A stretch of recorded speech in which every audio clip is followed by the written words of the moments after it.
বিসমিল্লাহির রহমানির রহিম। বিএনপির ভাইয়ের আমার, বাংলাদেশের বিএনপির ভাইয়ের আমার সবাই জিয়া রহমানের সৈনিক। তোমরা জিয়া রহমানের প্রতীকে ভোট দিবে ধানের শীষে।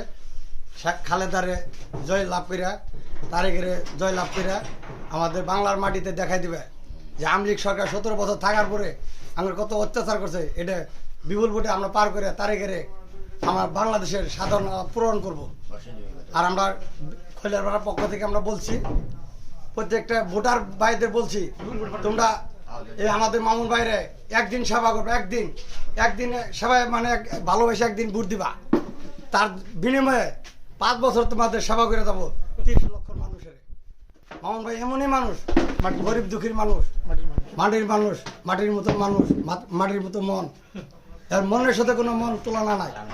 আর আমাদের হালিম মামা, আমাদের এই মেস্টা ইউনিয়নের বেম্বি টিকে রাখছে হালিম মামা যদি এই মেস্টা ইউনিয়ন মৎস্যজীবী দলে না থাকতো এত দূর আগে যেতে পারতো না। এই হালিম মামা আমাদের গরিব দুঃখী মানুষের খুব ভালোবাসে।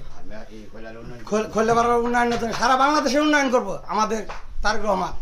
আর তারেক রহমানের একটা কথা বলে যায়, আমরা মুসলমান, তুমি আল্লাহ যদি তোমার সংশোধন নেয়, তুমি এই মামুন ভাই তুমি যদি একবার সংসদে যাইতে পারো, তুমি একটা কথা বলবা যে প্রত্যেকটা মানুষ 5 ওয়াক্ত নামাজ যে পড়তে পারে।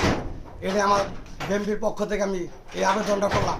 আর আমার জামালপুর জেলার মানুষের কাছে একটা দাবি, প্রত্যেকটা মানুষই তোমার কাছে ভিক্ষা হিসেবে মামুন ভাইয়ের একটা সংসদ আমরা চাই, এমপি হতে চাই ধানের শীষে। আর ওই সালাম বেরেস্টার বাতিজা শামীম তালুকদার, সে ভালো লোক, এরও একটা করে ভিক্ষা হিসেবে ভোট দিবা। আমার বাংলাদেশের মানুষের দেখাই দিবা বাংলাদেশের এই সৈনিক আছে, এরা আজীবন থাকবো, অমর হয়ে থাকবে। যে আমার ভোট সাধন করবা, যে মানে কোথায় দেখিয়ে দিবা যে বাংলাদেশের মানুষের ইতিহাস দেখাই দিবা। এই বলে আমার বক্তব্য শেষ করছি। আসসালামু আলাইকুম। আমরা সবাই সৈনিক হিসেবে আমরা থাকবো।